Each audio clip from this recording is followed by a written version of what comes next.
ಪಾಕಿಸ್ತಾನದಲ್ಲಿನ ಮಾತುಕತೆಗಳ ಬಗ್ಗೆ ಸಾಕಷ್ಟು ಚರ್ಚೆ ನಡೀತಾ ಇದೆ.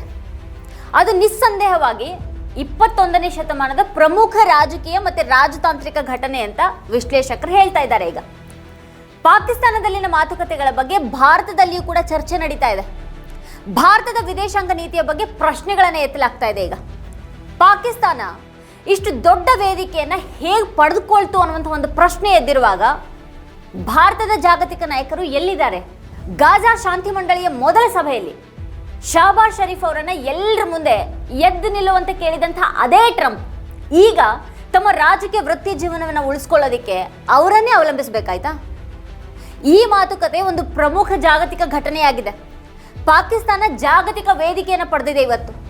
ಆದರೆ ಹಿಂದಿನ ಜಾಗತಿಕ ಬಿಕ್ಕಟ್ಟುಗಳು ಮತ್ತೆ ವೇದಿಕೆಗಳಲ್ಲಿ ಭಾರತದ ಜಾಗತಿಕ ಪಾತ್ರ ಏನಾದರೂ ಇದೆಯಾ? ಇದೆಲ್ಲದರ ನಡುವೆ ಇಸ್ಲಾಮಾಬಾದ್ ಮಾತುಕತೆಗಳು ಯಶಸ್ವಿ ಆಗ್ತವೆ ಅಂತ ಯಾರೂ ಕೂಡ ಅಷ್ಟು ಬೇಗ ನಂಬೋದಿಲ್ಲ. ಇಸ್ರೇಲ್ ಯಾವುದೇ ಸಂದರ್ಭದಲ್ಲೂ ಕೂಡ ಹಾಗಾಗೋದಕ್ಕೆ ಬಿಡೋದಿಲ್ಲ. ಕದನ ವಿರಾಮ ಘೋಷಣೆ ಆದಾಗಿನಿಂದಲೂ ಯಾವ ಎಪ್ಸ್ಟೀನ್ ಫೈಲ್ಸ್ ಬಗ್ಗೆ ಟ್ರಂಪ್ ಹೆದರಿದ ಹಾಗಿತ್ತೋ ಅದೇ ಎಪ್ಸ್ಟೀನ್ ಜೊತೆಗಿನ ಮೆಲಾನಿಯಾ ಟ್ರಂಪ್ ಫೋಟೋಗಳು ಕೂಡ ವೈರಲ್ ಆಗಿವೆ. ಈಗ ಹಾಗಾದ್ರೆ ಇದೆಲ್ಲ ಹೇಗಾಗ್ತಾ ಇದೆ? ಕದನ ವಿರಾಮದಿಂದ ಮತ್ತೆ ಟ್ರಂಪ್ ಅವರನ್ನ ಯುದ್ಧಕ್ಕೆ ಎಳೆಯೋದಕ್ಕೆ ಇಂಥದೊಂದು ಒತ್ತಡವನ್ನ ಸ್ವತಃ ಇಸ್ರೇಲ್ ಸೃಷ್ಟಿ ಮಾಡ್ತಾ ಇದೆಯಾ ಅನ್ನುವಂಥ ಅನುಮಾನ ಕೂಡ ಎದ್ದಿದೆ. ಟ್ರಂಪ್ ಅವಮಾನಕ್ಕೆ ಹೆದರ್ಕೊಂಡು ಆತಂಕಗೊಂಡು ಯುದ್ಧ ಭೂಮಿಗೆ ಮರಳುವಂತೆ ಇಸ್ರೇಲ್ ಇದನ್ನೆಲ್ಲ ಸಂಘಟಿಸ್ತಾ ಇದೆಯಾ? ಲೆಬನಾನ್ನಲ್ಲಿ ದಾಳಿಯನ್ನ ನಿಲ್ಲಿಸೋದಕ್ಕೆ ಟ್ರಂಪ್ ಮತ್ತೆ ನೇತನ್ಯಾಹು ಒಪ್ಕೊಂಡಿದ್ದಾರೆ ಅಂತ ಅಮೆರಿಕದ ಮಾಧ್ಯಮಗಳೇ ವರದಿ ಮಾಡಿದ್ರು. ಆದರೆ ಅದರ ನಂತರ ನೇತನ್ಯಾಹು ಫೋನ್ ಕರೆಯ ಬಳಿಕ ಟ್ರಂಪ್ ತಮ್ಮ ನಿಲುವನ್ನು ಬದಲಾಯಿಸಿದ್ರು ಅಂತ ಹೇಳಲಾಗಿದೆ. ನೇತನ್ಯಾಹು ಟ್ರಂಪ್ ಮೇಲೆ ಇಷ್ಟೊಂದು ನಿಯಂತ್ರಣವನ್ನು ಹೊಂದಿದಾರಾ ಅಂತ ಅಮೆರಿಕದಲ್ಲಿ ಈಗ ಜನರು ಪ್ರಶ್ನೆ ಮಾಡ್ತಾ ಇದ್ದಾರೆ. ಎಲ್ಲವನ್ನ ಬ್ಲ್ಯಾಕ್ ಮೇಲ್ ಮೂಲಕ ನಿರ್ಧರಿಸಿದ್ರೆ ರಾಜತಾಂತ್ರಿಕತೆಗೆ ಏನರ್ಥ? ಪಾಕಿಸ್ತಾನದ ಮಾತುಗಳನ್ನ ಜಗತ್ತು ಯಾಕೆ ನಂಬುತ್ತಾ ಇದೆ? ಮತ್ತೆ ಇಸ್ಲಾಮಾಬಾದ್ ಮಾತುಕತೆಗಳು ಪಶ್ಚಿಮ ಏಷ್ಯಾ ಮತ್ತೆ ಪರ್ಷಿಯನ್ ಕೊಲ್ಲಿಗೆ ಶಾಂತಿಯನ್ನ ತರುತ್ತವೆ ಅಂತ ಯಾಕೆ ಆಶಿಸ್ತಾ ಇದೆ? ಇರಾನ್ ನಾಯಕರನ್ನ ಇಸ್ಲಾಮಾಬಾದ್ಗೆ ಸುರಕ್ಷಿತವಾಗಿ ಕರೆತರೋದಕ್ಕೆ ಪಾಕಿಸ್ತಾನ ತನ್ನ ಫೈಟರ್ ಜೆಟ್ಗಳನ್ನು ಕೊಲ್ಲಿಗೆ ಕಳಿಸಿದೆ ಅಂತ ವರದಿಯಾಗಿದೆ.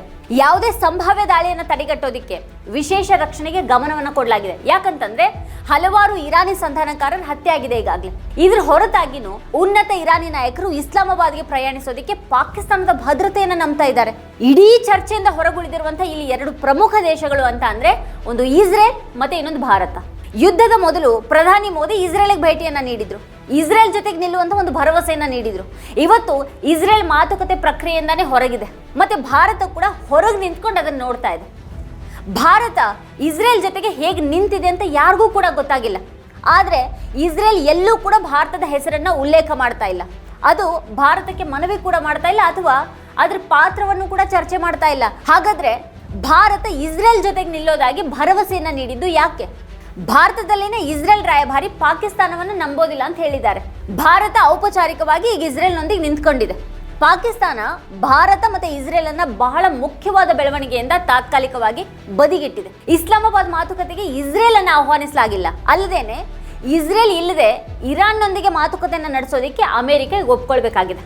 ಪಾಕಿಸ್ತಾನ ಇಸ್ರೇಲ್ ಬಗ್ಗೆ ಮೌನವಾಗಿಲ್ಲ.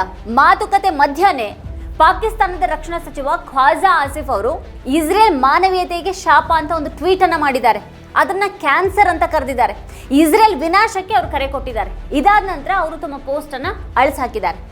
ಆದ್ರೆ ಪಾಕಿಸ್ತಾನ ಯುಎಸ್ಗೆ ಗುಲಾಮರಾಗಿದ್ರೆ ಅಮೆರಿಕದ ಪಾಲುದಾರ ದೇಶವನ್ನ ನಾಶ ಮಾಡೋದಕ್ಕೆ ಅದು ಹೇಗೆ ಬೆದರಿಕೆಯನ್ನು ಹಾಕ್ತಾ ಇದೆ? ಇತ್ತ ಭಾರತದ ಮೌನವನ್ನು ಕೂಡ ನಾವೆಲ್ಲ ಗಮನಿಸಲೇಬೇಕಾಗಿದೆ. ಇಸ್ರೇಲ್ ಇರಾನ್ ಮೇಲೆ ದಾಳಿ ಮಾಡ್ತು, ಭಾರತ ಅದನ್ನ ಖಂಡಿಸಲಿಲ್ಲ. ಬ್ರಿಕ್ಸ್ ದೇಶಗಳು ಸಂಘರ್ಷವನ್ನ ಖಂಡಿಸಬೇಕು ಅಂತ ಇರಾನ್ ಭಾರತಕ್ಕೆ ಹೇಳಿದೆ. ಆದ್ರೆ ಭಾರತ ಅಧ್ಯಕ್ಷತೆಯ ಬ್ರಿಕ್ಸ್ ಅನ್ನ ಖಂಡಿಸಲಿಲ್ಲ. ಭಾರತಕ್ಕೆ ಇಸ್ರೇಲ್ ಅಷ್ಟು ಮುಖ್ಯ ಆಗಿದ್ರೆ ಪಾಕಿಸ್ತಾನಕ್ಕೆ ಇಸ್ರೇಲ್ ಯಾಕೆ ಮುಖ್ಯ ಅಲ್ಲ? ಮಧ್ಯಪ್ರಾಚ್ಯ ಯುದ್ಧದಲ್ಲಿ ಮುಳುಗಿದೆ. ಪಾಕಿಸ್ತಾನ ಅದನ್ನ ನಿಲ್ಲಿಸೋದ್ರ ಬಗ್ಗೆ ಮಾತಾಡ್ತಾ ಇದೆ. ಇದು ಬಹಳ ಮುಖ್ಯವಾದಂಥ ವಿಷಯ. ಯಾವುದೇ ಒಂದು ದೇಶ ಶಾಂತಿ ಸ್ಥಾಪಕನ ಪಾತ್ರವನ್ನ ನಿರ್ವಹಿಸೋದಕ್ಕೆ ಅರ್ಹವಾಗಿದ್ರೆ ಅದು ಭಾರತ ಮಾತ್ರನೇ. ಆದ್ರೆ ಭಾರತ ತನ್ನದೇ ರಾಜಕೀಯದಲ್ಲಿ ಮುಳುಗೋಗಿದೆ ಇವತ್ತು. ಬ್ರಿಟಿಷ್ ಪ್ರಧಾನಿ ಕೀರ್ ಸ್ಟಾರ್ಮರ್ ಅವರು ಒಂದು ಟ್ವೀಟ್ ಅನ್ನು ಮಾಡಿದ್ದಾರೆ. Britain, France, Italy, Germany, Canada, Denmark, Netherlands, Spain, European commission, European council ಮತ್ತೆ ಜಪಾನ್ ಜಂಟಿ ಹೇಳಿಕೆಯನ್ನು ಬಿಡುಗಡೆ ಮಾಡಿವೆ. ಕದನ ವಿರಾಮ ಮತ್ತೆ ಮಾತುಕತೆಗಳಲ್ಲಿ ನೀಡಿದಂತಹ ಸಹಕಾರಕ್ಕಾಗಿ ಅವರೆಲ್ಲರೂ ಕೂಡ ಪಾಕಿಸ್ತಾನಕ್ಕೆ ಧನ್ಯವಾದ ಹೇಳಿದ್ದಾರೆ. ಈ ಹೇಳಿಕೆಯಲ್ಲಿ ಲೆಬನಾನ್ ಅನ್ನ ಕದನ ವಿರಾಮದಲ್ಲಿ ಸೇರಿಸಬೇಕು ಅಂತ ಹೇಳಲಾಗಿದೆ. ಹಾಗಾದ್ರೆ ಈ ಶಾಂತಿ ಪ್ರಯತ್ನಗಳಲ್ಲಿ ಭಾರತ ಎಲ್ಲಿದೆ? ಅದು ಪ್ರಪಂಚದ ಉಳಿದ ಭಾಗಗಳಿಂದ ಯಾಕೆ ಪ್ರತ್ಯೇಕವಾಗಿದೆ? ಹಲವು ದೇಶಗಳು ನಿಲುವನ್ನು ತೆಗೆದುಕೊಳ್ತಾ ಇರುವಾಗ ಮತ್ತೆ ಭಾರತದ ನಿವೃತ್ತ ರಾಯಭಾರಿ ಈಗ ಭಾರತ ಮಾತನಾಡುವಂತಹ ಸಮಯ ಅಲ್ಲ ಅಂತ ಬೋಧಿಸ್ತಾ ಇದ್ದಾರೆ.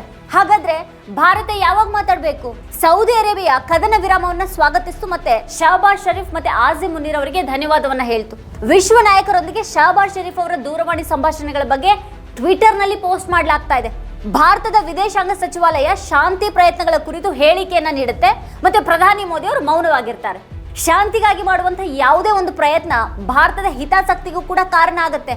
ಹೀಗಿರುವಾಗ ವಿಶ್ವಗುರುವಾಗೋದಿಕ್ಕೆ ಬಯಸುವವರು ವಿಶ್ವದ ಈ ಅತಿ ದೊಡ್ಡ ಬಿಕ್ಕಟ್ಟಿನಲ್ಲಿ ಮೌನವಾಗಿರೋದು ಯಾಕೆ? ಅಥವಾ ಮೌನವಾಗಿರೋದೇನೆ ವಿಶ್ವಗುರುವಿನ ಹೆಚ್ಚುಗಾರಿಕೆನಾ?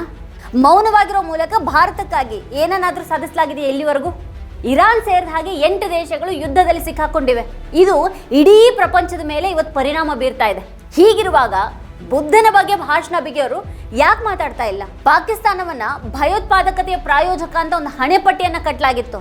ಆದ್ರೂ ಕೂಡ ಜಗತ್ತು ಇವತ್ತು ಪಾಕಿಸ್ತಾನದೊಂದಿಗೆ ಮಾತುಕತೆಯಲ್ಲಿ ತೊಡಗಿಸ್ಕೊಳ್ಳೋದಿಕ್ ಪ್ರಾರಂಭ ಮಾಡಿದೆ. ವಿದೇಶಾಂಗ ನೀತಿಯ ಈ ವೈಫಲ್ಯವನ್ನ ನಿರ್ಲಕ್ಷಿಸೋದಿಕ್ ಸಾಧ್ಯನೇ ಇಲ್ಲ.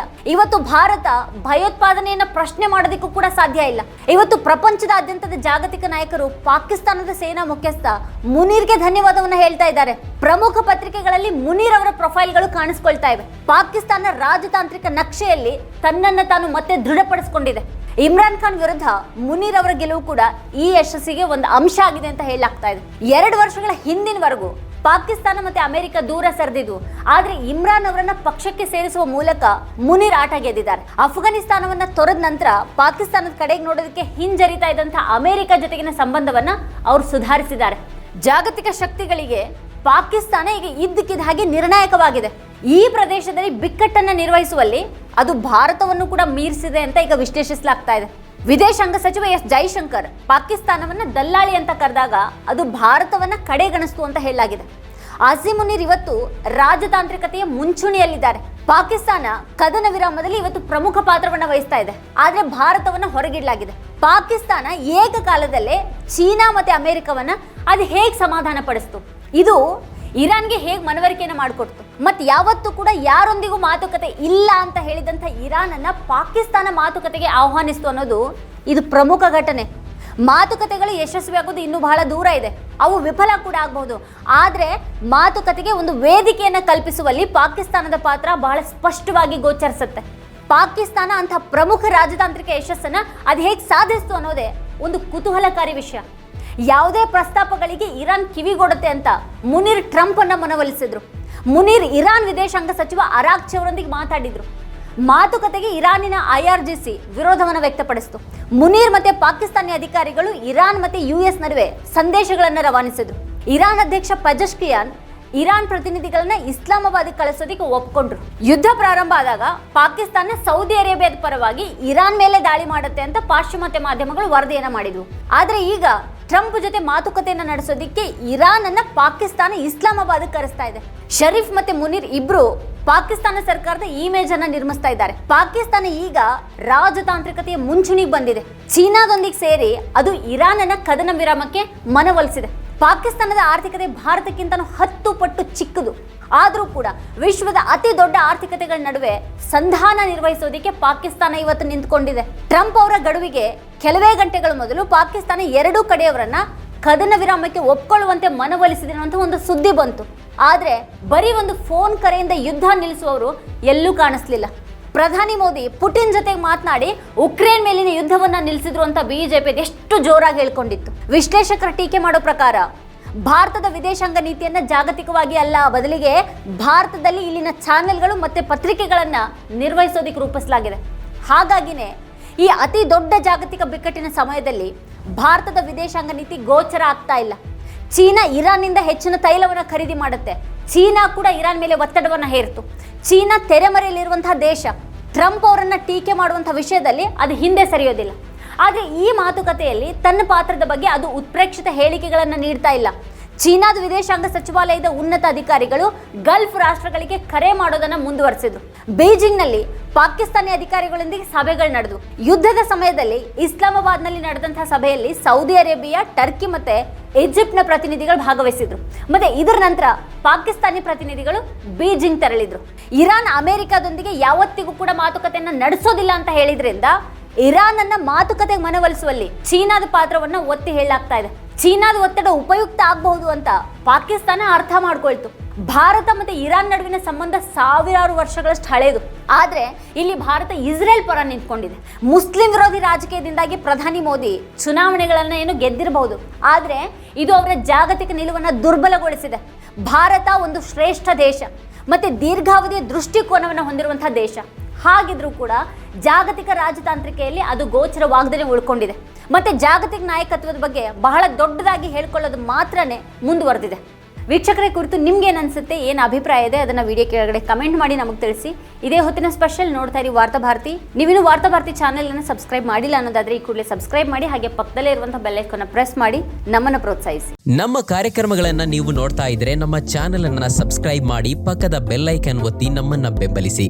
ಹಾಗೆ ನಮ್ಮ ಕಾರ್ಯಕ್ರಮಗಳನ್ನ ಲೈಕ್ ಮಾಡಿ, ಕಮೆಂಟ್ ಮಾಡಿ, ಅದನ್ನ ಬೇರೆಯವರಿಗೂ ವಾಟ್ಸ್ಆಪ್ ಮೂಲಕ ಶೇರ್ ಮಾಡಿ. ನೀವು ಹೀಗೆ ಮಾಡಿದಾಗ ನಮ್ಮ ಚಾನೆಲ್ ಇನ್ನಷ್ಟು ಮತ್ತಷ್ಟು ಜನರಿಗೆ ತಲುಪಲು ನೀವು ನಮ್ಮೊಂದಿಗೆ ಸಹಕರಿಸಿದ ಹಾಗಾಗುತ್ತೆ. ಇದು ನೀವು ಯಾವುದೇ ಖರ್ಚಿಲ್ಲದೆ ಕೆಲವೇ ಸೆಕೆಂಡುಗಳಲ್ಲಿ ನೀಡಬಹುದಾದ ಸಹಕಾರ. ಧನ್ಯವಾದಗಳು.